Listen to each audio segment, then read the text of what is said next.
여러분, 남성들은 여성들과 달리 핵심 또 간단하게 얘기하는 것을 좋아하죠. 여성들은 달라요. 얘기를 좋아하는 것을 하는 것을 참 좋아하시잖아요. 제가 깜짝 놀랄 때가 있는데요.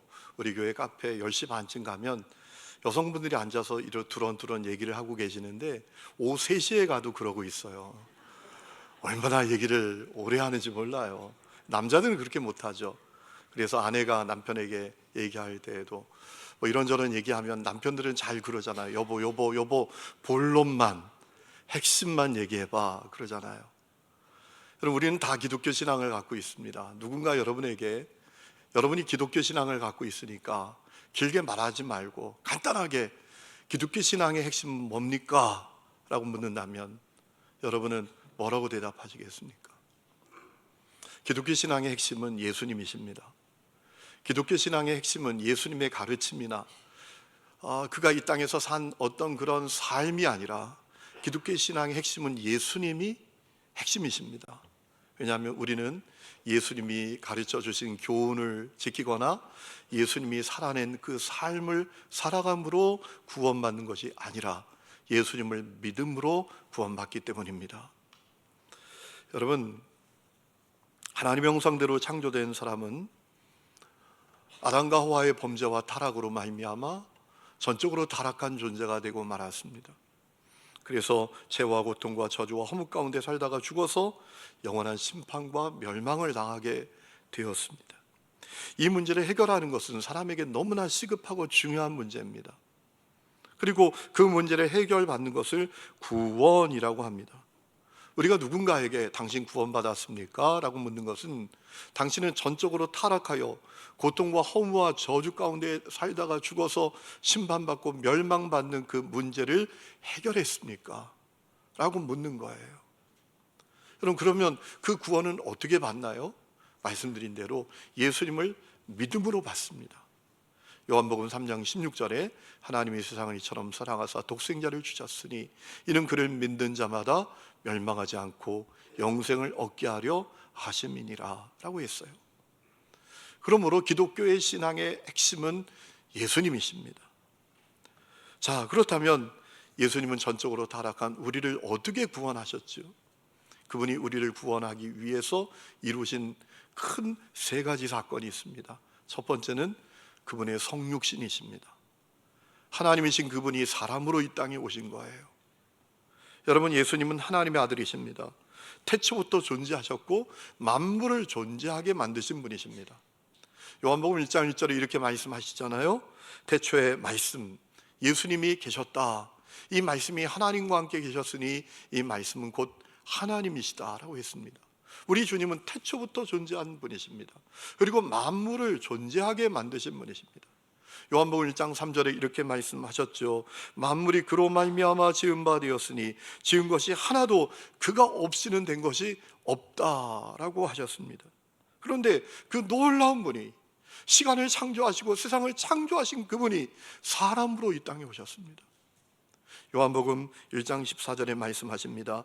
말씀이 육신이 되어 우리 가운데 거하심에 우리가 그 영광을 보니 아버지의 독생자의 영광이요 은혜와 진리가 충만하더라 라고 했습니다. 여러분, 예수님이 성육신은 놀라운 사건이에요. 하나님이신 그분이 사람이 되셨대요. 시간을 창조하신 그분이 시간의 제한을 받는 시간 속으로 들어오셨대요. 사람을 창조하신 그분이 여성의 뱃속에 태아로 이 땅에 오셨대요. 여러분, 이거 얼마나 놀라운 사건입니까? 그래서 우리가 구원을 받게 된 거죠. 예수님이 행하신 두 번째 사건은 무엇입니까? 십자가에 매달려 희생제물로 죽으신 거예요. 대속제물이 되신 겁니다. 여러분, 죄는 대가를 치러야 합니다. 그것이 정의 아닙니까? 여러분, 세상 위에 부정의하다고 사람들이 한탄하죠. 죄가 대가를 치르지 않기 때문입니다. 저는 이번에 총선을 보면서 너무 마음이 어려워요. 아니, 어떻게 하다 우리나라가 이렇게 됐나? 여러분, 국회의원 되겠다고 나온 사람들이 다 감옥 가게 될 사람들이에요. 너무 안타까워요. 여러분, 죄는 대가를 치러야 돼요. 그것이 정의죠. 여러분, 전적으로 타락한 인간은 고통과 저주와 허무 가운데 살다가 죽어 심판과 멸망을 당하게 되었어요. 그것이 정의죠. 그런데 우리 예수님께서 그 정의를 이루기 위해서 자기를 내어주셨어요. 죄는 내가 져서 죄값도 내가 받아야 돼요. 그게 정의예요. 그런데 우리 예수님이 나를 위해서 내 대신 십자가 매달려 피 흘려 죽으셨어요. 희생제물이 되셨어요. 대속제물이 되셨어요. 그래서 에베소 5장 2절에 이렇게 말하죠. 그는 우리를 위하여 자기를 버리사 향기로운 제물과 희생제물로 하나님께 드리셨느니라. 이사야 53장 5절에 그가 찔림은 우리의 허물 때문이요 그가 상함은 우리의 죄악 때문이라. 그가 징계를 받음으로 우리는 평화를 누리고 그가 채찍에 맞음으로 우리는 나음을 받았도다. 전적으로 타락한 죄인이 예수님 때문에 죄 용서받았어요. 의롭게 되었어요. 여러분, 이거 얼마나 놀라운 사건이에요. 누가 우리를 위해서 그렇게 해주나요? 경이로운 사건이고 참으로 형용하기 어려운 사랑이죠. 여러분, 예수님께서 우리를 위해서 행하신 세 번째 사건은 무엇입니까? 부활입니다.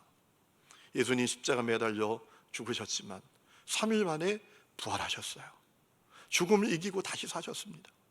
여러분, 누가복음 24장 말씀을 보면 예수님 따르던 여성들이 예수님 무덤에 갔는데, 아니 웬걸 빈 무덤이에요. 거기서 천사를 만납니다. 천사들이 전합니다. 예수님 살아나셨다.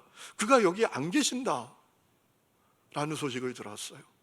그리고 부활하신 예수님을 제자들이 만나고, 그렇게 의심 많은 도마도 만나고, 그리고 500여 형제도 만나게 됐잖아요. 여러분, 예수님의 부활은 너무나 중요한 사건이에요. 그동안 교회는 예수님이 인간을 구원하기 위해서 행하신 사건 가운데 십자가의 죽음에 초점을 맞췄어요. 그래서 우리가 사순절도 지키고 고난주간도 지키게 되는 것이지요. 그런데 여러분, 예수님의 부활은 예수님의 십자가 죽음만큼 중요합니다. 여러분, 생각해 보세요.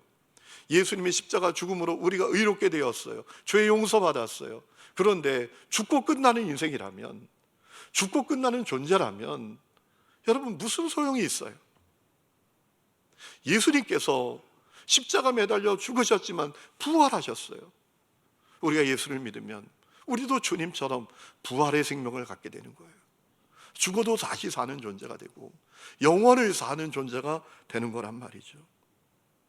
여러분, 인간은 원래 영생하는 존재로 창조되었잖아요. 에덴 동산 한가운데 있는 생명나무 열매를 먹으면서 영생하는 존재였어요. 근데 아담과 하와가 선악과 먹고 전적으로 타락했어요. 에덴에서 추방되었어요. 영생을 상실하게 됐어요. 그런데 예수님으로 말미암아 우리가 영생을 회복하게 되었어요. 죽어도 다시 사는 존재가 되었어요. 여러분, 우리가 예수를 믿는 것은 그저 마음 평안하고 교회 다니면 복 받는 정도가 아닙니다. 우리 존재가 바뀌는 겁니다. 영원히 죽을 운명에서 영원한 생명을 누리는 존재로 변화되는 거예요. 어마어마한 사건이 예수를 믿음으로 우리 가운데 일어나는 거예요. 여러분, 이것을 분명히 아는 것은 대단히 중요합니다. 그래야 차원이 다른 삶을 살아요. 그래야 차원이 다른 생각, 차원이 다른 말, 차원이 다른 마음, 차원이 다른 삶을 갖고 사는 거예요. 내가 예수 십자가 부활의 복음을 통하여 구원받았다. 내가 부활과 영생의 생명을 가지게 되었다. 이 확신이 차원이 다른 삶을 살아가게 하는 거예요. 여러분, 우리나라 저 남쪽 부산, 마산 이쪽에 복음을 전했던 사람들은 호주에서 온 선교사님이십니다. 여러분, 호주에서 우리나라에 처음 온 선교사님은 성함이 조셉 헨리 데이비즈라는 분이십니다. 이분이 호주에서 40일 동안 배를 타고 이제 우리나라에 와서 5달 동안 서울에서 한국어를 배우고 20일 동안 걸어서 저 마산에 갔어요. 마산에 선교사가 한 명도 없다라는 이야기를 듣고 걸어서 마산까지 20일 동안 내려간 겁니다. 그런데 그 여정이 얼마나 고단하고 힘들었으면 도착한 지 다음 날에 하나님의 부름을 받게 됐어요. 그래서 그 소식이 호주에 알려졌습니다. 그때 호주에 있는 교인들이 큰 감동을 받아요. 우리의 젊은이가 은둔의 땅 저 조선에 가서 복음을 전하려고 하다가 시작도 못 해보고 죽었다. 그들의 마음을 깨웠어요. 뜨겁게 만들었어요. 그래서 127명의 호주의 젊은이들, 호주 선교사들이 이 땅에 나와서 복음을 전해서 저 남쪽에 구원받는 사람들이 일어나게 된 거예요. 여러분, 어떻게 그렇게 할 수 있었을까요? 그들에게 확신이 있었기 때문입니다. 십자가 부활의 복음을 믿고 나는 새로운 존재가 되었다. 죽어도 다시 사는 존재가 되었다. 부활과 영생을 가진 존재가 되었다. 이 확신이 그들의 삶을 다르게 할 수 있었다라는 것이지요. 성도 여러분, 오늘 여러분은 어떻습니까? 여러분, 고린도 교회는 문제가 참 많은 교회였습니다. 문제 종합 선물 세트와 같은 교회였습니다. 세상에서 들어보지 못했던 음행의 문제가 교회 안에 있어요. 교인들이 음란한 죄에 빠져 있어요. 또 서로 갈라져서 편가르기 하면서 싸우고 있어요. 그 싸움이 나중에는 사회법정에까지 가서 소송하는 싸움이 돼버렸어요. 우상숭배에 빠졌어요. 여러분, 왜 이 고린도 교회가 엉터리 같은 교회가 되었을까요? 고린도전서 15장 말씀을 읽어보면 그 답을 알 수 있어요. 이 고린도 교회 성도들에게 우리가 복음을 믿고 부활과 영생을 가진 존재가 되었다라는 그 확신이, 믿음이 그들에게 분명하지 않았던 거예요. 여러분, 고린도전서 15장 12절에 바울이 고린도 교회 성도들에게 이렇게 말합니다. 그리스도께서 죽은 자 가운데에서 다시 살아나셨다 전파되었거늘 너희 중에서 어떤 사람들은 어찌하여 죽은 자 가운데에서 부활이 없다 하느냐. 그러니까 고린도 교회 많은 사람들이 에이, 부활이 어디 있어? 부활 그거 말도 안 되지. 이런 상태에 머물러 있다라는 거예요.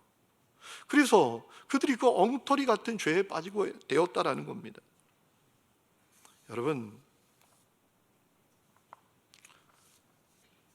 죽어도 다시 사는 존재가 되었다, 부활과 영생을 누리는 존재가 되었다라는 확신이 없으면 그렇게 되는 거예요. 몸이 이끌리는 대로 사는 겁니다. 마음 가는 대로 사는 거예요. 발걸음 가는 대로 사는 거예요. 욕망이 이끌리는 대로 사는 거예요. 어떤 여성을 만났는데 그러더라고요. 남편이 외도를 했대요. 그런데 그 남편의 말에 더 자기가 낙심이 되고 충격을 받았대요. 당신 나한테 어떻게 이렇게 할 수 있냐고 따졌더니 남편이 그러더래요. 야, 마음이 가는데 어떡하니? 여러분, 복음을 제대로 만나지 못하면 그렇게 사는 거예요. 마음 가는 대로, 몸이 가는 대로, 욕망이 이끌리는 대로 살아가는 거예요. 여러분, 15장 17절에 바울이 이런 얘기를 합니다. 그리스도께서 살아나지 않으셨다면 여러분의 믿음은 헛된 것이 되고 여러분도 아직도 죄 가운데 있을 것입니다. 여러분, 사실 이것이 고린도 교회 성도들의 실상이었어요. 죽어도 다시 사는 존재, 부활과 영생의 존재가 되었다라는 것을 확신하지 못하니까 그들의 믿음은 액세서리에 불과해요. 그들이 신앙에 아무런 능력이 없어요. 거룩이 없어요. 말씀대로 살아가려고 하는 갈망도 없어요. 그저 몸이 가는 대로, 발걸음 가는 대로, 욕망이 이끄는 대로 살아가게 됐던 거예요. 그래서 바울이 이 고린도 교회 성도들을 향해서 호소합니다. 제발 부활의 확실성을 믿어야 한다. 그 내용이 20절부터 22절까지 나옵니다. 제가 세번역 성경 읽어드립니다. 그러나 이제 그리스도께서는 죽은 사람들 가운데에서 살아나셔서 잠든 사람들의 첫 열매가 되셨습니다. 한 사람으로 말미암아 죽음이 들어왔으니 또한 한 사람으로 말미암아 죽은 사람의 부활도 옵니다. 아담 안에서 모든 사람이 죽는 것과 같이 그리스도 안에서 모든 사람이 살아나게 될 것입니다. 저는 여러분이 이 믿음을 갖게 될 수 있기를 축원합니다. 예수를 믿음으로 우리는 부활과 영생의 존재가 되었다, 죽어도 다시 산다, 이 믿음을 분명하게 가지시기를 축원합니다. 그렇지 않으면 엉터리로 사는 거예요. 그런데 여러분, 바울은 거기서 더 나갑니다. 우리가 부활할 때 어떤 몸으로 부활하게 될 것인지도 가르칩니다. 왜냐하면 부활을 왜 못 믿었을까요? 이러니까 못 믿지 않았겠어요? 야, 죽으면 끝이지.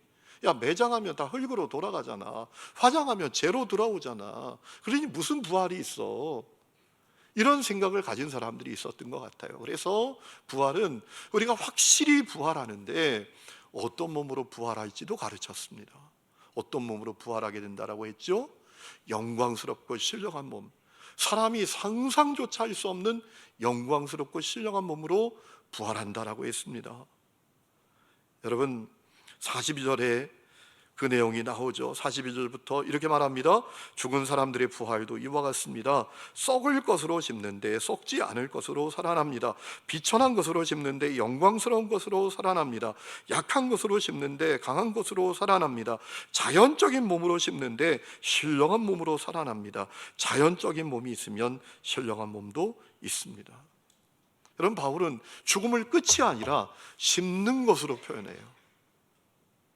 썩을 몸을 심으면 영광스러운 몸, 신령한 몸으로 살아난대요. 그것이 부활의 몸이라는 거죠. 저는 이 바울이 말한 부활의 몸을 예수님이 부활하셨던 몸이 아닐까, 이런 생각을 해봐요. 여러분, 우리 예수님이 부활하셨을 때 그 몸이 얼마나 놀라워요? 아니, 제자들이 모여 있는데 문도 열지 않고 갑자기 제자들 한가운데 서십니다. 놀랍잖아요. 아닌데 그 몸을 또 만질 수도 있습니다. 도마가 만지잖아요. 제자들과 대화도 하시고 밥도 같이 드세요. 와, 놀라운 몸이죠. 부활의 몸은 그런 몸이 아닐까 상상을 해봐요. 그런데 여러분, 바울은 거기서 더 나갑니다. 그러면 언제 그런 몸으로 부활하는가? 왜 사람들이 부활을 못 믿었을까요? 이렇지 않았겠습니까? 아니, 100년 전에 죽은 사람, 200년 전에 죽은 사람 아직도 저러고 있는데 언제 부활하겠어? 이런 마음을 갖고 있지 않았겠습니까? 그래서 그 신령하고 영광스러운 몸으로 언제 부활하는지 가르쳤어요. 언제 부활한다고 했을까요? 예수님이 다시 오실 때입니다. 여러분, 51절 52절에 이렇게 말합니다. 보십시오, 내가 여러분에게 비밀을 하나 말씀드리겠습니다. 우리가 다 잠들 것이 아니라 다 변화할 터인데 마지막 나팔이 울릴 때 눈 깜빡할 사이에 후련히 그렇게 될 것입니다. 나팔 소리가 나면 죽은 사람은 썩어 없어지지 않을 몸으로 살아나고 우리는 변화할 것입니다. 자, 어떻게 그렇게 부활한 몸으로, 언제 그렇게 부활의 몸을 입게 되는가? 나팔 소리가 날 때, 예수님 다시 오실 때입니다. 여러분, 데살로니가전서 4장 16절 말씀에 보면 바울이 이렇게 말합니다. 주님께서 호령과 천사장의 소리와 하나님의 나팔 소리와 함께 친히 하늘로부터 강림하실 것이다라고 했습니다. 호령이란 말은 명령이 떨어지는 거예요. 가라라고 하는 하나님의 명령이 떨어지면 나팔 소리가 뿡 하고 나는 그때에 우리 예수님이 오시게 된다라고 했습니다. 그러니까 예수님이 다시 오실 때 영광스럽고 신령한 몸으로 부활하게 된다라는 거예요. 우리 이 말씀을 통해서 우리가 죽음 이후에 순서도 알게 됩니다. 우리가 죽으면 육체는 흙으로 재로 돌아가지만 영혼은 낙원 하나님 나라에 가서 안식을 하는 거예요. 바울은 그것을 잠잔다라고 표현을 했지요. 그리고 예수님이 다시 오실 때 신령하고 영광스러운 몸으로 일어난다, 변화된다 라는 거예요. 자, 바울은 이렇게 부활과 영생의 확실함을 전하면서 그 부활과 영생을 맞게 될 성도의 삶은 어떠해야 하는지를 전하고 있어요. 사실 그것이 핵심이니까. 여러분, 성경은 그 부분에 사실 초점을 맞추고 있으니까요. 우리가 사순절 지키고 고난주간을 지킵니다. 그런데 성경을 보면 그 너머에 초점이 맞춰져 있어요. 여러분, 그런 분들이 가끔 있잖아요. 사순절 고난주간 심각한 얼굴로 보내다가 딱 끝나면 자유다! 막 시험 기간 끝난 애처럼 마음대로 사는 사람들도 있잖아요. 그게 아니라는 거예요. 날마다 부활과 영생의 몸을 입게 될 성도로 사는데 성경은 초점이 맞춰져 있어요. 고린도전서 15장 말씀을 보면 그 내용이 나와요. 여러분, 믿음의 대원장이라고 불리는 로마서를 읽어보면 1장부터 11장까지는 우리는 어떻게 구원을 받는가에 대한 내용이고, 12장부터 16장까지는 그렇게 구원받은 우리는 어떻게 살아가야 되는가에 대해서 이야기하고 있잖아요. 바울 서신의 왕관이라고 불리는 에베소서도 똑같아요. 1장부터 3장까지는 우리가 예수를 믿고 어떠한 영적인 복을 받게 되었는가에 대해서 이야기하죠. 그리고 4장부터 6장까지는 그 영적인 복을 받은 우리는 어떻게 살아가야 되는지에 대해서 이야기하고 있잖아요. 고린도서 15장 말씀에도 그 흐름이 이어지고 있어요. 부활의 확실함을 가르친 다음에, 그렇기 때문에 그 영광스럽고 놀라운 부활의 몸을 입게 될 우리는 어떻게 살아가야 되는지에 대해서 바울은 분명하게 가르치고 있어요. 여러분, 15장 말씀을 쭉 읽어보면 세 가지를 이야기하고 있습니다. 첫 번째는 정신을 차려라, 깨어라, 그리고 죄를 멀리해라 라고 합니다. 여러분, 34절이 이렇게 말합니다. 깨어 의를 행하고 죄를 짓지 말라. 하나님을 알지 못하는 자가 있기로 내가 너희를 부끄럽게 하기 위하여 말하노라. 여러분, 영광스러운 부활의 몸을 입게 될 사람이라면 정신 차려야 한다라는 거예요. 죄를 멀리해야 한다라는 거예요. 죄와 친구가 되지 말라라는 거예요. 여러분, 우리가 살아가다 보면 우리가 연약한 존재이기 때문에 죄에 빠질 수도 있죠. 정신 차리라는 거야. 이게 아니지. 돌이키라는 겁니다. 죄를 멀리하라라는 거예요. 두 번째는 절대로 흔들리지 말라라는 겁니다. 오늘 읽은 58절이 이렇게 말합니다. 그러므로 내 사랑하는 형제들아, 견실하며 굳건히 서라, 그리고 흔들리지 말아라 라고 해요. 여러분, 오늘 우리가 살아가는 세상은요, 사회 각 분야에 죄가 가득해요. 그러므로 우리가 정신을 차려야 돼요. 흔들리지 말아야 돼요. 여러분, 우리가 살아가는 이 사회 곳곳에 하나님에 대적하는 문화, 사상, 철학, 이론, 운동이 가득합니다. 그래서 우리가 예수를 믿는 것이 결코 간단하지 않아요. 어디 가서 예수쟁이라고, 나 예수 믿는 사람이라고 말하는 건 정말 어려운 일이에요. 고난이 오니까, 핍박이 오니까, 또 수많은 유혹이 우리에게 몰려오니까. 그러나 그럼에도 불구하고 흔들리지 말아라라는 거예요. 디모데후서 4장에 바울이 디모데에게 말하죠. 나는 선한 싸움을 싸우고 달려갈 길을 마치고 믿음을 지켰다. 그 고백 가지라라는 거예요. 흔들리지 말아라. 흔들리지 말아라. 그리고 세 번째는 주님의 일에 항상 힘쓰는 자들이 되라 라고 해요. 여러분, 58절 이렇게 말합니다. 항상 주의 일에 더욱 힘쓰는 자들이 되라. 이는 너희 수고가 주 안에서 헛되지 않은 줄 알미라 라고 했습니다.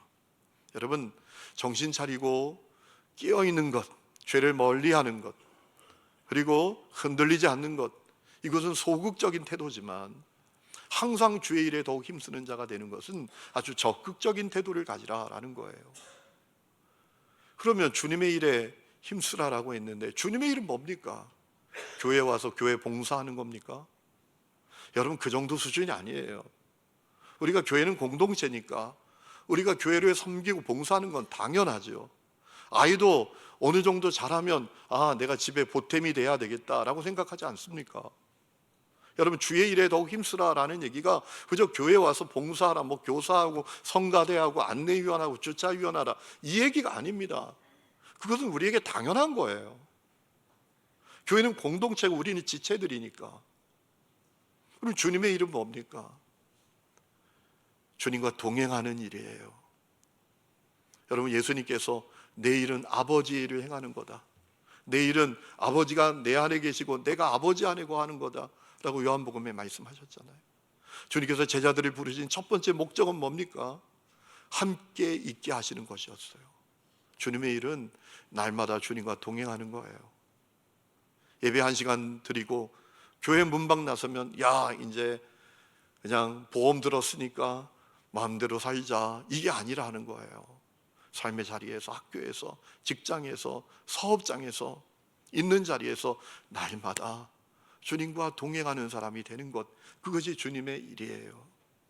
또 날마다 만나는 사람들에게 복음을 전하는 것이 주님의 일이죠. 여러분, 예수님께서 너희는 온 천하에 다니며 만민에게 복음을 전파하라, 그 말씀을 승천하시기 전에 마지막 말씀으로 주셨잖아요. 가장 중요한 거 말씀해 주고 가셨잖아요. 우리가 다음 주에 3.3일 총력전도주일 지키는 거, 여러분 그거 프로그램이 아니에요. 주님의 일에 힘을 쓰는 거예요. 여러분 그 일에 힘 쓰셔야 돼요.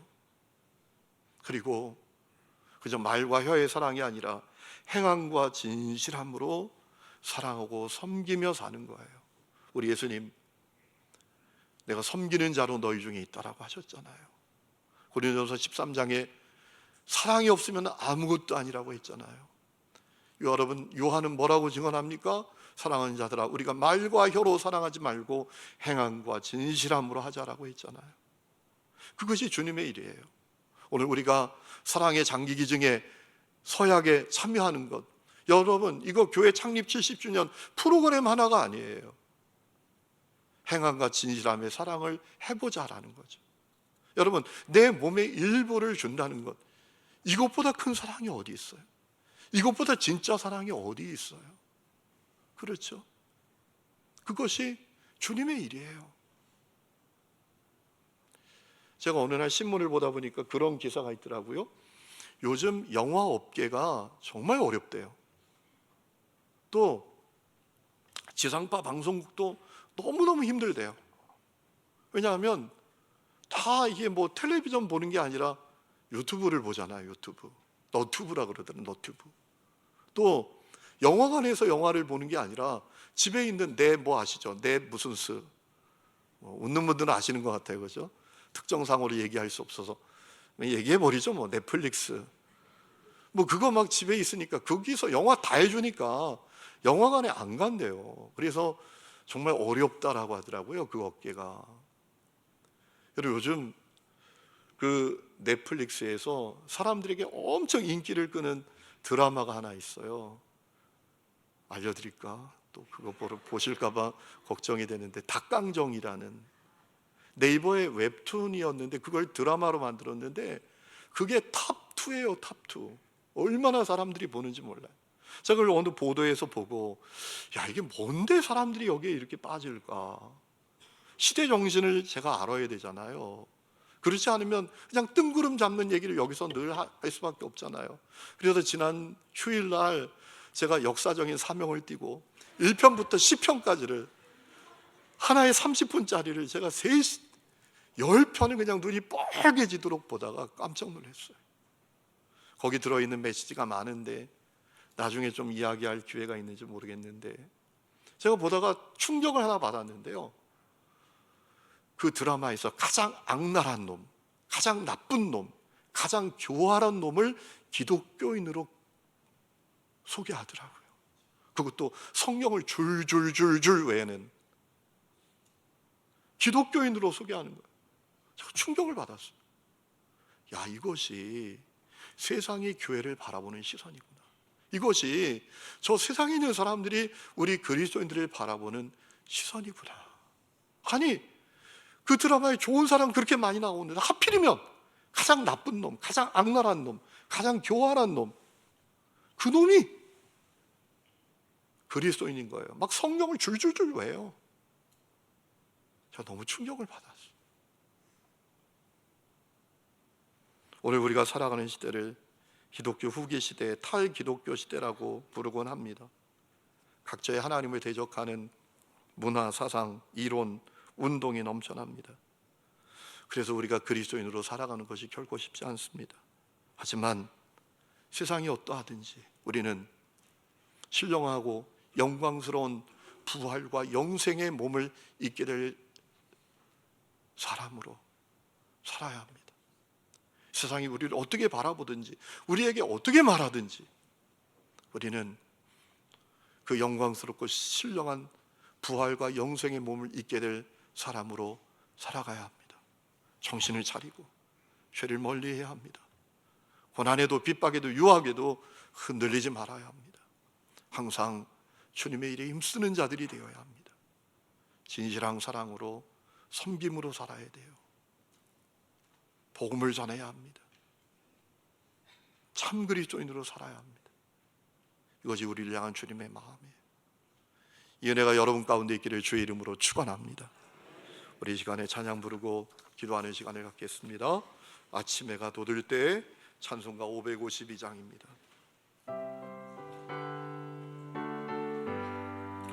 아침 해가 돋을 때 만물 신선하여라. 나도 세상 지낼 때 햇빛 되게 하소서. 주여 나를 너르사 새하라 소망 벗어. 어두운 세상 지낼 때 햇빛 되게 하소서. 능광은 보람있게 보내고 주의 일을 행할 때 햇빛 되게 하소서. 주여 나를 도우사 세월로서 나눠서 어두운 세상 지낼 때 햇빛 되게 하소서. 한번 가면 하거니 아름다운 지낼 때 귀한 시간 바쳐서 햇빛 되게 하소서. 주여 나를 도우사 세월로서 나눠서 어두운 세상 지낼 때 햇빛 되게. 우리 다 함께 일어나서 4절 부릅니다. 밤낮 주를 위하여 온갖 마음을 드리고 주의 사랑 나타내 햇빛 되게 하소서. 주여 나를 도우사 세월로서 나눠서 어두운 세상 지낼 때 햇빛 되게 하소서.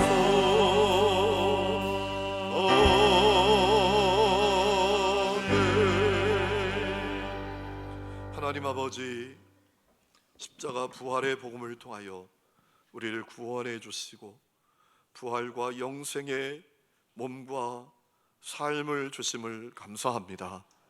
하나님 아버지, 부활과 영생의 몸을 입게 될 성도로 살아가는 은혜를 우리에게 허락하여 주시옵소서.